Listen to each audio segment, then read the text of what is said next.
Pastor Ed here with Daily Devotions for Friday, March the 3rd, 2023. Been talking about forgiveness all week. We'll continue to talk about that today and tomorrow as well before wrapping things up. I want to focus this morning, today, on the connection between forgiveness and love. It was Martin Luther King Jr. who once said, "We must develop and maintain the capacity to forgive. He who is devoid of the power to forgive is devoid of the power to love." In a similar way, Mother Teresa once said, "If we really want to love, we must learn how to forgive."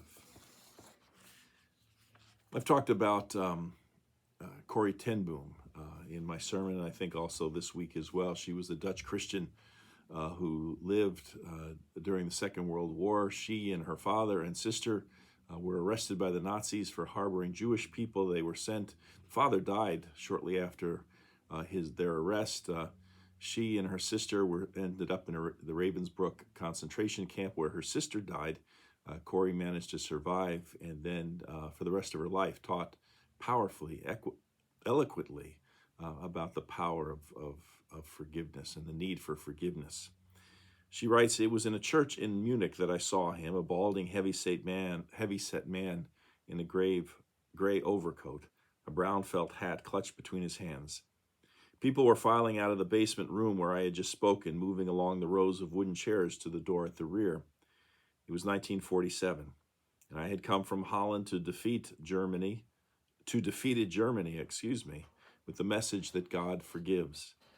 It was the truth they needed to hear most in that bitter, bombed-out land, and I gave them my favorite mental picture, maybe because the sea is never far from a Hollander's mind. I like to think that that's where forgiven sins were thrown. When we confess our sins, I said, God cast them into the deepest ocean, gone forever."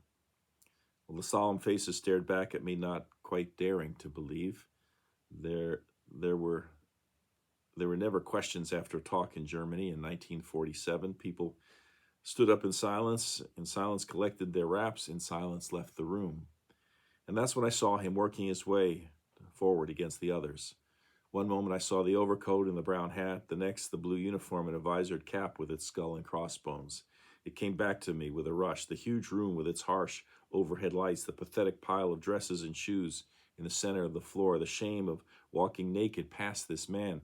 I could see my sister's frail form ahead of me, ribs sharp beneath the parchment skin. "Betsy, how thin you were."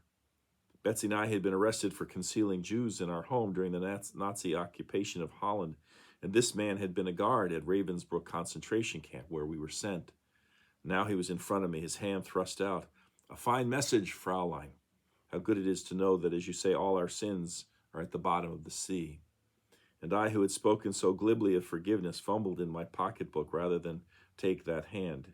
He would not remember me, of course. How could he remember one prisoner among those thousands of women? But I remembered him, and the leather crop swinging from his belt. It was the first time since my release that I had been face to face with one of my captors, and my blood seemed to freeze.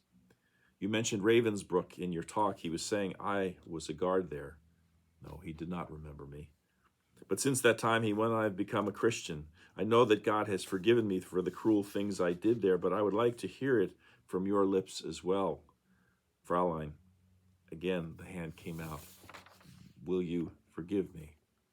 And I stood there, I whose sins had every day to be forgiven and could not. Betsy had died in that place. Could he erase her slow, terrible death simply by the asking? It could not have been many seconds that he stood there, hand held out, but to me it seemed like several hours as I wrestled with the most difficult thing I'd ever had to do. For I had to do it, I knew that. The message that God forgives has a prior condition, that we forgive those who have injured us. If you do not forgive men their trespasses, Jesus says, neither will your Father in heaven forgive your trespasses. I knew it not only as a commandment of God, but as a daily experience. Since the end of the war, I'd had a home in Holland for victims of Nazi brutality. And those who were able to forgive their former enemies were able to also return to the outside world and rebuild their lives no matter what the physical scars. Those who nursed their bitterness remained invalids. It was as simple and as horrible as that. And still I stood there with the coldness clutching my heart. But forgiveness is not an emotion. I knew that too. Forgiveness is an act of the will, and the will can function regardless of the temperature of the heart. Jesus, help me, I prayed silently. I can lift my hand. I can do that much. You supply the feeling. And so woodenly, mechanically, I thrust my hand into the one stretched out to me. And as I did, an incredible thing took place. The current started in my shoulder, raced down my arm, sprang into our joined hands. And then this healing warmth seemed to flood my whole being, bringing tears to my eyes. I forgive you, brother, I cried with all my heart. For a long time, we grasped each other's hands, the former guard and the former prisoner. I had never known God's love so intensely as I did then. Reinhold Niebuhr, great American Protestant theologian of the 20th century, once wrote, "Forgiveness is the final form of love." Forgiveness is the final form of love. Well, we'll be back together tomorrow, hopefully, God willing, and wrap up our focus this week on forgiveness. Until then, take care. Have a great day. Bye.